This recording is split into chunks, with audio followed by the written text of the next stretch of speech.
اللہ فرماتے ہیں میری زمین پہ عداوت نہ کرو، فساد نہ مچاؤ، قتل نہ کرو، خون نہ بہاؤ، ناحق لوگوں کا خون نہ بہاؤ۔ اللہ پاک کی زمین ہر روز صبح کو عرض کرتی الہی لوگ مجھ پہ زنا کر کے چلتے ہیں، بدماشی کر کے چلتے ہیں، اجازت دے میں لقمہ بنا کر نگل جاؤں۔ مجھے اپنے اوپر ان کا چلنا پسند نہیں، مجھے اچھا نہیں لگتا۔ ہر روز آواز لگاتی ہے ظالمو، بدکارو، بدماشو، میرے اوپر دندناتے پھرتے ہو، ایک نہ ایک دن میرے اندر آؤ گے، تمہیں پتہ چل جائے گا کہ میں تم کو کتنا دشمن رکھتی تھی۔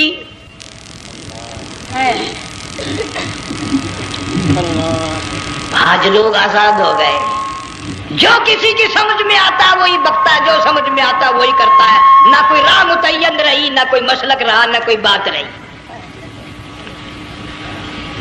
جناب مدنی کریم صلی اللہ تعالی علیہ وسلم کا بڑا عظیم تر صحابی ہے، بہت بڑا جرنیل ہے، سیدنا معاذ بن جبل رضی اللہ تعالیٰ عنہ مدینے پاک میں بیمار ہے، آخری وقت ہے، دعا کرو اللہ ہم سب کو مدینے کی موت عطا فرمائے۔ بہت جلیل القدر صحابی ہے۔ علماء کرام نے لکھا ہے کہ جب موت کا وقت بالکل قریب آیا، معاذ بن جبل رضی اللہ تعالی عنہ نے رونا شروع کر دیا، رونے لگ گئے۔ علماء نے لکھا ہے اس وقت بھی مدینے پاک میں اب تک بھی یہ رواج ہے، جب کسی پہ نزع طاری ہو، سکرات طاری ہو، موت قریب ہو، جتنے پاس بیٹھے کھڑے ہوتے ہیں سارے اللہ کے قرآن کی تلاوت کرتے ہیں۔ صحابہ کرام آخری وقت میں قرآن مجید کی ہر وقت تلاوت کیا کرتے تھے، اس لیے حضور کریم صلی اللہ علیہ وسلم نے فرمایا قیامت کا دن ہوگا، اللہ پاک اعلان فرمائیں گے قرآن والے آگے آ جائیں۔ عرض کیا جائے گا قرآن والوں سے کون مراد ہے؟ حق تعالیٰ جل شانہ فرمائیں گے میں قرآن والا اس کو کہتا ہوں جو میرے قرآن سے عشق رکھتا تھا، پیار کرتا تھا، محبت کرتا تھا، اتنا پیار تھا آخری وقت تھا، ادھر موت کا جھٹکا لگا، ادھر میرا بندہ قرآن پڑھ رہا تھا۔ آج بھی اپنی قبر سے اٹھا، میرا قرآن پڑھتا ہوا اٹھا، تم میدان حشر کا چکر لگاؤ، آج بھی ان کے منہ سے کستوری کی خوشبو آ رہی ہے۔ معاذ بن جبل رضی اللہ تعالیٰ عنہ قرآن مجید کی تلاوت فرماتے فرماتے رونے لگ گئے۔ کسی صحابی نے کہہ دیا موت سے ڈر کے رو رہے ہو، موت سے ڈر گئے؟ فرمایا نہیں۔ پھر کیوں روئے؟ صحابی کہتا میرے دل کی تمنا میرے دل میں رہی، میری آرزو پوری نہ ہو سکی، میری حسرت پوری نہ ہوئی، میرا ذوق پورا نہ ہوا، میرا شوق پورا نہ ہوا۔ میری تمنا تھی گرمی کا موسم ہو، رمضان کا مہینہ ہو، میں روزہ دار ہوں، جہاد فی سبیل اللہ ہو، کفر اسلام کا مقابلہ ہو، میں کئی کافروں کو قتل کر دیتا، پھر کافر بھی اکٹھے ہو کر مجھ پہ ٹوٹ پڑتے، میرا ناک کاٹ لیتے، میری زبان کاٹ لیتے، میں اللہ کی حضور میں جاتا، اللہ مجھ سے پوچھتا معاذ دنیا سے کیا لایا؟ میں عرض کرتا الہی بولوں کیسے، زبان بھی تیری نام پہ کٹا کے آیا ہوں، اور روزہ رکھ کر آیا ہوں، نیت یہ ہے کہ تیرے محبوب کے حوض کوثر کے پانی سے روزہ افطار کروں گا۔ ان اللہ والوں کی یہ موت تھی۔ مالک بن دینار رحمت اللہ علیہ ایک عجیب نوجوان کا واقعہ تحریر فرماتے ہیں، گرمی تھی، دوپہر تھی، سورج اپنی شباب پہ تھا، بڑی سخت گرمی تھی، میں نے ایک نوجوان کو دیکھا، وہ پیروں سے معذور ہے، دونوں پیر نہیں ہیں، ہاتھوں کے بل زمین پہ گھسٹ گھسٹ کے چل رہا ہے، اور گلے میں کرتا بھی نہیں، سامان کوئی نہیں، سواری کوئی نہیں، کھانے پینے کا انتظام کوئی نہیں۔ مالک بن دینار رحمت اللہ علیہ فرماتے ہیں میں نے اس نوجوان سے پوچھا کہ تو کہاں سے چلا اس حالت میں؟ کہنے لگا میں بلخ بخارے سے چلا ہوں۔ تجھے یوں ہی ہاتھوں کے بل گھسٹتے چلتے کتنا عرصہ گزر گیا؟ نوجوان کہنے لگا اللہ والے 7 برس ختم ہو کر ہاتھواں لگ چکا ہے۔ اس حالت میں کہ جی ہاں اسی حالت میں، تیرا کھانا پینا۔ جوان کہنے لگا والذی ہوا یطعمنی ویسقین،